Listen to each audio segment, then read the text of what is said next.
A month after the former Machakos Town Member of Parliament Victor Munyaka rejected William Ruto's appointment as the chairperson of the Animal Genetic Resource Center Board, Millicent Omanga has also rejected a job offer from President Ruto, and analysts interpret it's a clear message that she is willing to be out of President William Ruto's circle. What is behind the fallout? And why is she rejecting William Ruto's job board? I want us to put this in a context, and of course, we'll get to understand. Today, Ruto appointed Margaret Wanjiru as the chairperson of the Nairobi River Commission, and in the same Gazette notice, Millicent Omanga, the former nominated member of parliament on Jubilee, was also appointed as a board member, while Margaret Wanjiru was the chairperson. So Margaret Wanjiru has not reacted, has not given a position on it, but Millicent Omanga had a message. I want us to read this message. I am deeply honored and grateful to His Excellency William Ruto for the trust you've shown in appointing me to serve on the Nairobi Rivers Commission. It's truly a privilege to be considered for such a vital role in improving our beloved Nairobi's environment and public health. After careful consideration, I must respectfully decline the appointment due to personal reasons. I remain committed to supporting efforts aimed at restoring Nairobi's rivers and stand ready to contribute in any capacity that aligns with my current commitments. Thank you once again for this honor and the consideration. So I want us to just look at this tweet. I want us to review this tweet shortly.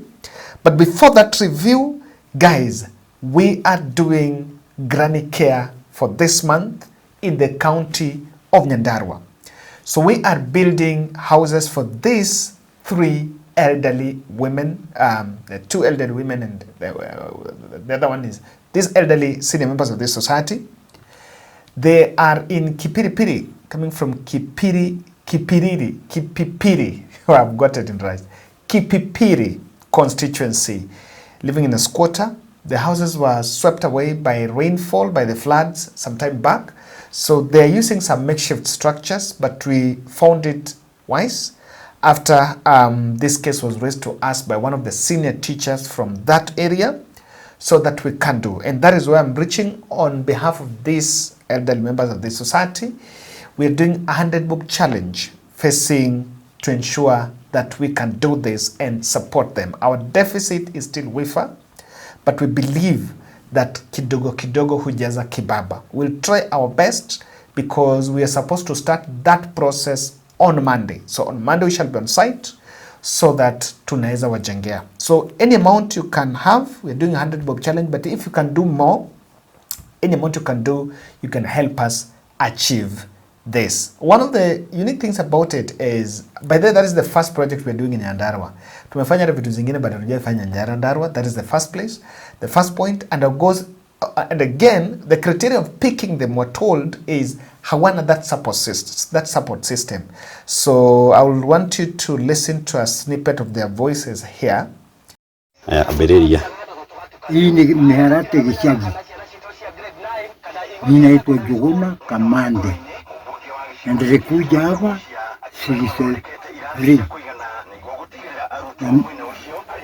na mimi nakaa peke yangu. Sina na watoto, sina bibi, hata watu ndio wanasaidia mimi.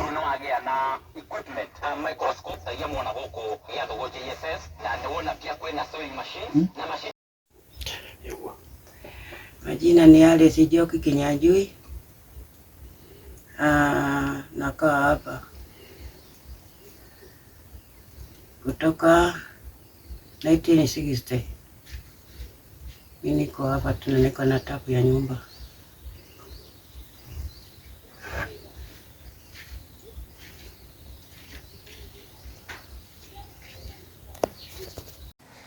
Yes, so we really need to see how we can support them. And thank you very much.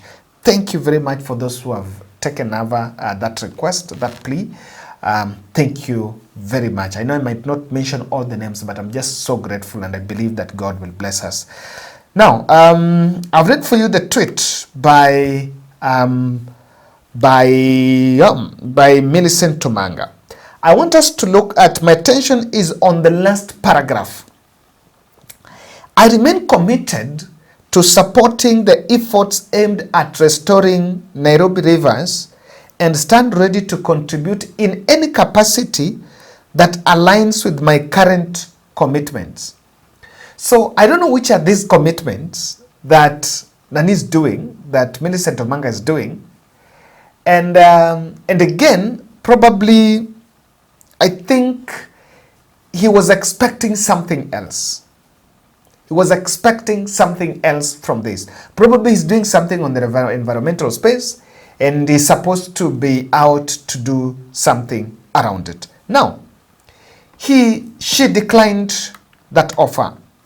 There is something about this that there's some few information I want us to put together, so that as we construct an opinion around her decision to decline that job offer. Number one, Millicent Omanga recently attended interviews for the Commission on Administrative Justice, CAJ. She attended those interviews, and then I think she had not been given a feedback on what happened. So she attended, she did that interview, and if you ask me, they were lobbying around it, because for those jobs, it's not just about qualifying in the interview. You qualify, but pia lazima uone wazee baadaye. And or rather, if you ask me, there is normally some stipend that you have to produce before you even given such jobs. So she attended that interview, and before the results were out, William Ruto might have delivered an indirect result to her. Remember, you cannot hold two positions. There was a plan. You cannot hold two positions. And William Ruto was directly communicating to her that the interview she had on CAJ is not successful, and that is why she's been considered for this other job. But she declined. Now, the other context I want us to put in it is this. Millicent Omanga had an option. Did she have to go public on Twitter and talk about declining that job? Because I think she could still privately write to the president, or call the president, or reach out to the president or the appointing authority, if it is the Public Service Commission, and tell them that she has declined that offer. But the route she took, she went publicly to tell the members of the public that I have declined William Ruto's job. If you're someone who's been analyzing Kenya Kwanza politics, William Ruto have always wanted things to be under the carpet. So on this one, she was communicating to the president directly that I am falling out with you, I don't agree with your decision, and the members of the public should know that I rejected William Ruto's job. I want to believe that this job could still be rejected without us knowing. So what did she want to achieve, or what would be your opinion on the fact that she rejected the job publicly? But the other context I want us to put here is the two politicians, both Margaret Wanjiru and Millicent Omanga, vied in Nairobi. Margaret Wanjiru was Sifuna's opponent for the Senate seat, and Millicent Omanga was a women rep candidate for UDA party who was vying against Esther Passaris. Now, the job they're being given is going to put them in some conflict with Nairobi, is going to put them at the heart of Nairobi politics. So I want to show you things about that, because I want you to look at that, because they are directly going to be involved in the matters of Nairobi. Both of them. If they still bear ambitions on Nairobi politics, then this position, while it will be lucrative, there is some ramifications on holding that position. The other observation, rather the other context I would want us to put is this. If Omanga is declining the job offer, did William Ruto consult Millicent Omanga? And if indeed, and the answer is no, because if she had consulted Millicent Omanga would have declined, maybe by that time. But this appointment was just made abruptly. Now this opens up our minds on one thing. How are state appointments done? Are they done on merit? Because I think the reason why some commissions and parastatals are snailing in operations and they cannot even make sense and make even profit, or they cannot make any impact in the country, is because of the leadership. So if Millicent Omanga was not consulted, then it's purely that the president made a decision, just a deliberate, a political decision to appoint Millicent Omanga. That is outrightly, because this should be avoided. And again, these appointments and then declining is not in good taste for the president.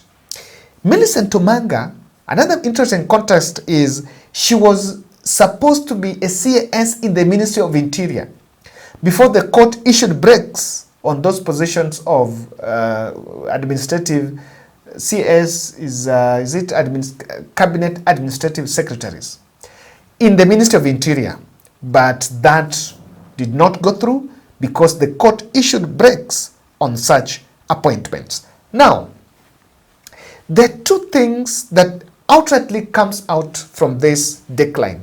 Number one, Millicent Omanga is not the first person to decline. There's a politician in Kisii who was appointed in some ambassador job. He refused. There was another politician, former Machakos Town Member of Parliament, Victor Munyaka, who has also been a long time ally of the UDA party from Machakos, also declined. Now, Millicent Omanga is the third one. One of the observations you can make from this is Millicent Omanga is directly telling the president that I want to be out of your circle. I remember some time when Malala was actually ousted as UDA Secretary General. She really stood against that decision. In fact, she was supporting Malala. And even on Rigathi Gachagua impeachment, she was not supporting that impeachment. And she said it's not a priority, standing with the public. So, and there were reports that she was supposed to go back to UDA party. For those who could not be absorbed, they are supposed to go back to UDA party. And truth be told, look at a candidate who was in Nairobi vying for women rep. She fails to get that seat.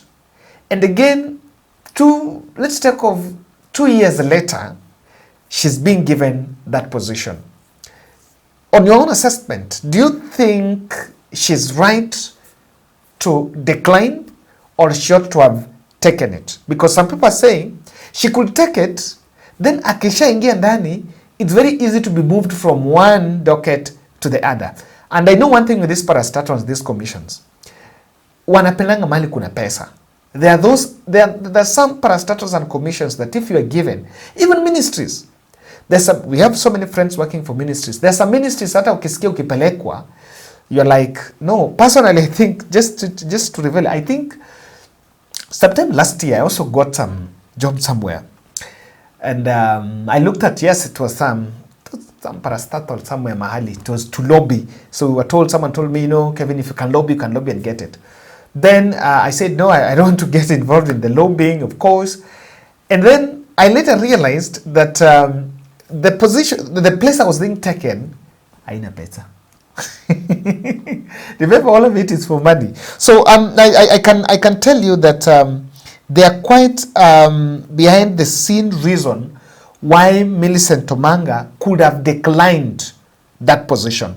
I'm seeing this. Millicent Omanga is bolting out of UDA and William Ruto's circle. And it cannot be nothing apart from these 4 observations I want to make. Millicent Omanga is keen on making a comeback on Nairobi politics. And making a comeback in Nairobi politics, looking at the political discourse going on with the recent Gen Z movement that was going on, I think she realized that going to Nairobi River Commission was a poison chalice on them. And I want to tell you why. Do you remember that demolition? Do you remember that demolition? That demolition that was done 30 meters around, I don't know, around the river. That demolition was passed by cabinet. And it is supposed to be, the custodian of that project is Nairobi River Commission. That's supposed to protect Nairobi rivers. With the way demolitions had been done, I want to believe that with these politicians in it, you take up that position, the next day government is saying, want to demolish houses around River X and this and that, you are up against, you are set up against the people. That could be number one in terms of Nairobi politics, looking at, especially at the Nairobi River Commission. The other angle is about UDA party. If there is a place that William Ruto has not held a rally since the last general election is Nairobi. And in Nairobi is the only place he will attend church service, then from there get to the convoy and rush direct to State House. Nairobi is very hostile for UDA party, very hostile for Kenya Kwanza administration, because all those policies that the public has been raising as punitive to the people and overtaxation, the bite of overtaxation is felt mostly in urban centers, and Nairobi is one of them. So at this critical time, I want to believe he's also positioning, because he's looking at broad-based. So the broad-based might end up producing one candidate for women rep. You never know. You never know what Ruto and Raila will come through. And through that, she's probably trying to politically strategize outside the broad-based siblings agreement. The other issue is I'm seeing a possibility that Millicent Omanga lobbied for a higher position. Yes, she might have lobbied for something. Remember, this position is not just being appointed. She might have lobbied for something else. Maybe in the interest of time goes, we will know. But she might have lobbied for a position that was not granted to her. And that's why she decided that the best thing to do is to make sure that you don't take that position. So she's also sending a message on this, because I want to believe William Ruto will really wonder, why is it that Millicent Omanga is not taking that job? Probably the State House mandarins have told her, appoint her there. The other issue is Omanga just entrepreneurs. Outside politics, if you're not in politics, if you're outside here, politicians don't do business. They just do tenders. So it's also a matter of deal gone wrong. But lastly, I can feel she could be seeing that she's been neglected for long, and maybe the position that is being given is little. I still strongly believe that I am not supporting her rejecting that job on the fact that probably just being a board member ni kazi kidogo. But I think, to me, what would interest me is it is not based on meritocracy, even though she was to be a beneficiary of non-meritocracy. But the fact that looking at, she's appointed probably without being consulted, it shows the country that clearly it's not based on meritocracy. Now, so it will be interesting to see how Bishop Margaret Wanjiru, last year she was crying for the president when her church was facing demolition, how she's going to carry out, whether she's going to take up or she might also decide to decline. So ladies and gentlemen, that is my take. Thank you. Let's meet in the next.